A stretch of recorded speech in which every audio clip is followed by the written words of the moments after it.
Malaysia, terima kasih kerana anda masih terus setia bersama di dalam channel Elvino ESTV. Jangan lupa untuk tekan butang subscribe. Untuk perkongsian berita hari ini dipetik daripada Malaysia Kini. Tak nampak bukti 120 juta US dollar dalam akaun Najib dikembali ke Tanore.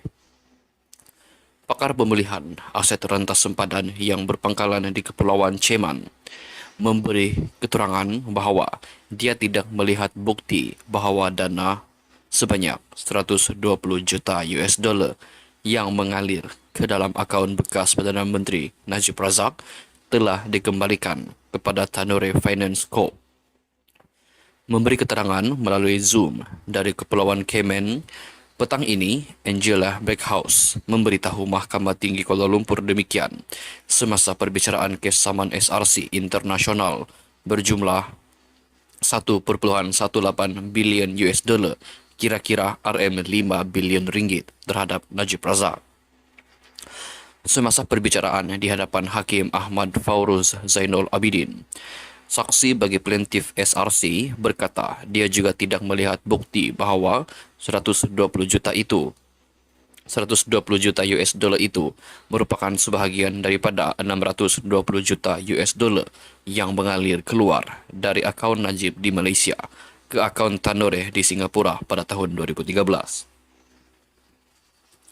Dia menjawab soalan semasa pemeriksaan balas oleh Peguam Najib Harvinderjit Singh yang menegaskan bahawa 120 juta US dollar itu merupakan sebahagian daripada 620 juta US dollar yang telah dikembalikan kepada Tanore.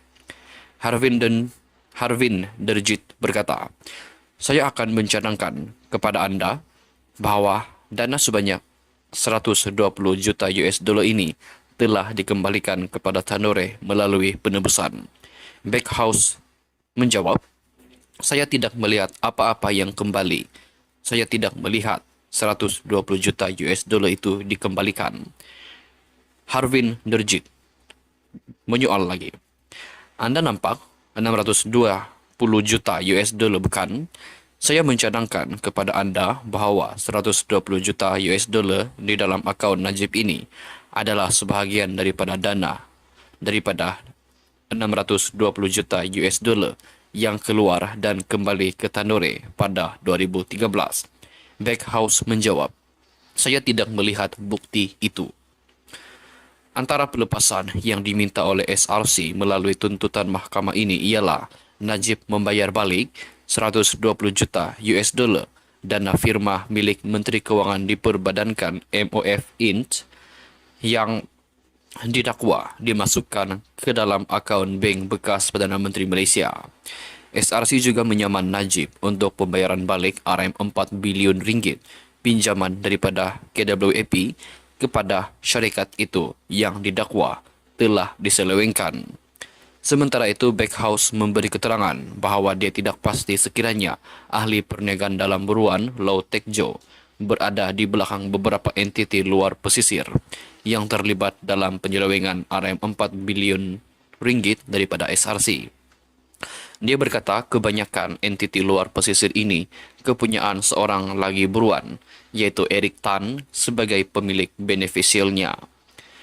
Dia kemudian disoal balas oleh Harvinderjit sama ada Lau terlibat dalam entiti luar pesisir ini.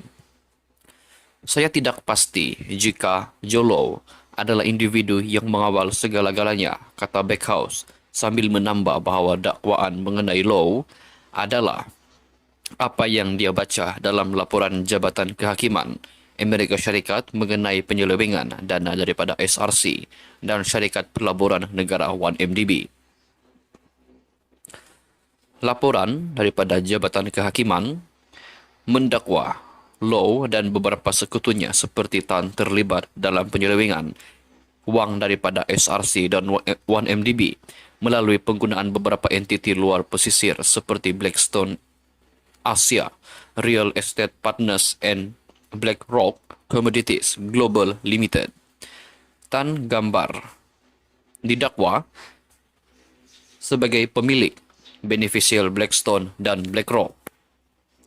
Backhouse memberi keterangan bahawa analisisnya terhadap dokumen yang diberikan kepadanya oleh PricewaterhouseCoopers dalam kapasitinya sebagai pelikuidasi entiti luar pesisir menunjukkan Tan sebagai pemilik berdaftar firma berkenaan dan bukannya Jolo.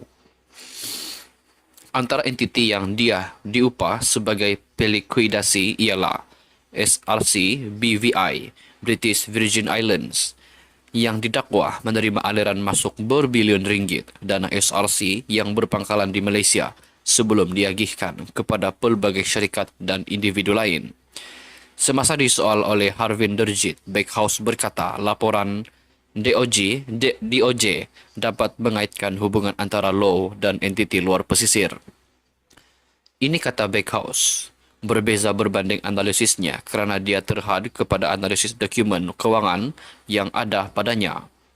Pengarah urusan Quantuma Internasional yang berpangkalan di Cayman juga berkata bahawa dia tidak menemu bual mana-mana pengarah SRC yang berpangkalan di Malaysia berhubung urus niaga ini kerana analisisnya terhad kepada dokumen kewangan dan korporat. Perbicaraan kes saman sivil ini berlangsung di hadapan Hakim Ahmad Fairuz Zainul Abidin dan akan bersambung esok. Dalam tindakan sivil itu, SRC mendakwa bekas Menteri Kewangan Najib telah melakukan penipuan perlanggaran tugas sebagai penasihat emeritus syarikat ketika itu. Dakwaan SRC dikaitkan dengan dakwaan penyalahgunaan RM4 bilion pinjaman yang diterima daripada KWAP antara tahun 2011 dan 2012. Melalui tuntutan mahkamah itu, SRC menuntut ganti rugi, am dan teladan serta faedah, kos dan relief lain yang difikirkan sesuai oleh mahkamah sivil. SRC memohon pengisytiharan bahawa Najib perlu bertanggungjawab untuk mengambil kira kerugian firma MOF Inc.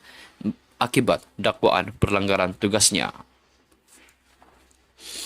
Plaintiff juga memohon perintah supaya Najib membayar balik kerugian bernilai berjumlah 1.18 bilion US dollar serta membayar balik 120 juta US dollar yang didakwa diterima bekas Perdana Menteri itu. Najib sedang menjalani hukuman penjara 6 tahun dan juga didenda RM50 juta ringgit. Ihsan pengampunan diraja mengurangkan hukuman awal penjara iaitu selama 12 tahun dan denda RM210 juta ringgit. SRC juga telah diperbadankan sebagai syarikat bertujuan khas pada 7 Januari 2011 untuk melabur dalam tenaga konvensional dan boleh diperbaharui sumber asli dan sektor mineral.